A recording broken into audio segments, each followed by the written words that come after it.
What are tactical nuclear weapons and how might Russia deploy them on the battlefield? This map highlights the range of the ATACMS missile, a long-range precision weapon. The presence of these missiles in Ukrainian hands poses a significant threat to the Russian military as they make airfields, bunkers, and ammunition storage facilities vulnerable to attack. In response to this escalation, Russia has issued threats to use tactical nuclear weapons in areas where HIMARS and ATACMS missiles are stationed. If, in a hypothetical scenario, the Russian army is forced to retreat due to Ukrainian advances or a successful counterattack, Russia may respond by launching Iskander or Kinzhal missiles with tactical nukes warhead. These missiles are capable of striking targets located 100 to 200 miles away from the Russian border. Such a strike would be intended to disrupt Ukrainian reinforcements and logistics, cutting off their ability to sustain further operations. This approach, while speculative, underscores the high-stakes nature of the conflict and the potential risks involved in further escalation. Tactical nuclear weapons, often referred to as tactical nukes, are small-scale nuclear weapons designed for use over relatively short distances. They differ significantly from strategic nuclear weapons. These are bigger weapons and are typically designed to travel long distances and cause massive destruction, often targeting large urban areas or critical infrastructure. During the Cold War, both the United States and the Soviet Union developed and maintained 4,500 arsenals of strategic nuclear weapons, capable of being launched over long distances into enemy territory. Today, Russia is estimated to possess approximately 2,100 tactical nuclear weapons. Two key Russian missile systems capable of delivering tactical nuclear weapons are the Iskander-M ballistic missile, with a range of 400 to 500 kilometers, and the Kalibr cruise missile, which boasts a range of approximately 1,500 kilometers. Tactical nuclear weapons vary significantly in size and destructive power. The smallest may have a yield of just 1 kilotons or less, while larger variants can reach up to 100 kilotons. For comparison, the atomic bomb drop on Hiroshima in 1945 had a yield of 15 kilotons and resulted in approximately 146,000 deaths.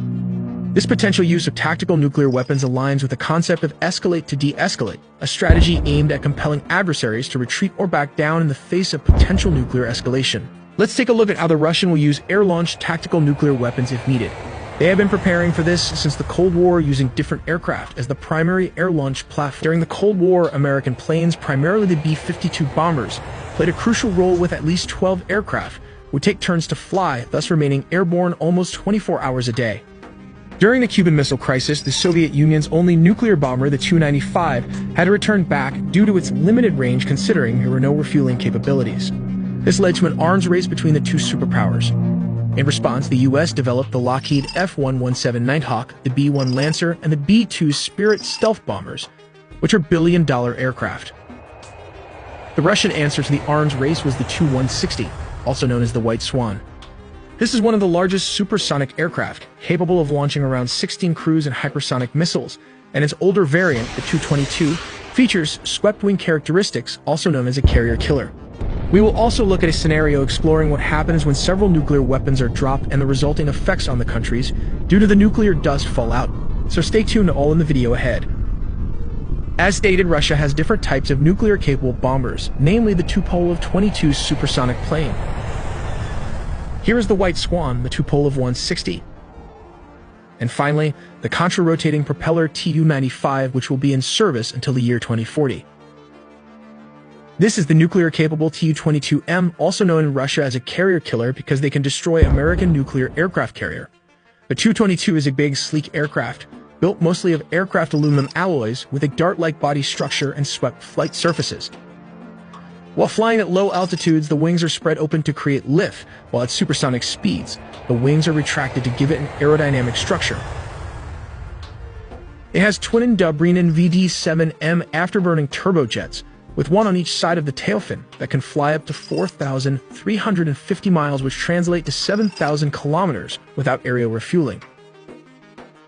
But the Russian wants to compete with the famous B-1 Lancer to make up for this range. They built the Tu-160, reporting name Black Jack, which can fly up to 7,500 miles. This is around 12,000 kilometers without aerial refueling. It is powered by these four afterburning turbofan engines located on both sides of the wing. As the older version, it also has an integrated low-wing configuration with a variable swept-wing feature. These high-lift devices include slats, double-slotted flaps, spoilers, and flaperons used for roll control. Interestingly, the older Tu-95 can fly up to 9,400 miles, that is around 15,000 kilometers, without aerial refueling, which is much greater in distance but slower in terms of speed. The Blackjack is capable of carrying 6K H-55MS nuclear strategic cruise missiles, codename AS-15 Kent, inside its weapons bay on a rotary launcher. Further back, there are 2 weapons bay that can carry an additional 8 nuclear-capable missiles in this section, such as the short-range KH-15 nuclear missiles. This brings the total to around 14 missiles in one single aircraft. Notably, the Tu-160 generally does not carry weapons payloads under its wings, a design choice made intentionally to maintain speed and stealth. Similar to the Tu-22M, the Tu-160 has enormous wings that can open to create lift. The port wings actuator allows the variable geometry outer tapered wings to sweep back from 20 degrees to 65 degrees, providing high-performance flight characteristics at both supersonic and subsonic speeds. This impressive performance is made possible by 4 Samurai NK321 turbofan engines, each providing a maximum thrust of 25,000 kilograms, which translates to around 55,000 pounds. The engines are installed in 2 pods under the wing shoulders, with the air intake incorporating an adjustable vertical wedge. This technique allows the Tu-160 to reach speed of around 2,220 kilometers per hour, which translate to Mach 2 speed. The Tu-22M is also a great bomb truck. It can carry a load of up to 50,000 pounds when loaded to maximum capacity. It can carry around 6 units of KH-15 short-range nuclear missiles in the weapon bay. Alternatively, it can carry older conventional bombs such as the FAB-1500 unguided weapon system, while the updated variants of the Tu-22M can carry 4 Kinzhal hypersonic missiles on both sides of the wings and near the exhaust structure. Known as a carrier killer, the Tu-22M can fly close to the sea, miles away from the target, and release its 4 hypersonic missiles one after the other. These extremely fast missiles can fly very close to the surface. The aircraft carrier's defense system might respond with the Sea Sparrow missiles located at both the front and back, potentially destroying 1 or 2 of the incoming missiles. However, the last line of defense consists of the Gatling guns located on the aircraft carrier. These guns serve as the final close-in support system and might be able to destroy 1 or more hypersonic missiles. Suppose even 1 Russian Kinzhal missile manages to sneak through the American aircraft carrier's defense system. In that case, it can seriously damage and disable the operations of this billion-dollar floating airport, hence the name Carrier Killer. Comparing this to a person will help you understand its size, and it is really huge. Let's look at its cross-section. This is what the Iskander tactical nukes might look inside, but take these animations with a grain of salt. Starting from the bottom, there is the ejection pod. The second part consists of steerable fins attached to jet vanes. The third part of the missile is the rocket motor. This is the guidance section of the missile. And the last part is the warhead section or nuclear weapon, which weighs around 500 kilograms, translating to approximately 1,100 pounds. All this engineering propels the missile to an astonishing terminal speed of Mach 12, which is around 14,700 kilometers per hour or 9,207 miles per hour. The Tu-95 weapon system can carry a total of 8 KH-101 missiles under 4 double missile pylons, in addition to 6 KH-55 missiles in the internal rotary missile launcher. The KH-101 is a long-range standoff weapon. It is carried and launched by this bomber aircraft, which is larger and heavier than the KH-55, but retains a similar design with a drop-down engine. Externally, it has some similarities with the US AGM-158 air-launched cruise missile, though the Russian missile has a significantly longer range. This missile is armed with a conventional or tactical nuclear warhead and has a range of 3,000 kilometers, depending on the version, while the missile weighs between 2,200 to 2,400 kilograms and can carry a 400 to 450 kilogram warhead. As the name suggests, nuclear bombers are aircraft designed to deliver nuclear weapons. Let's take a look at how they might work.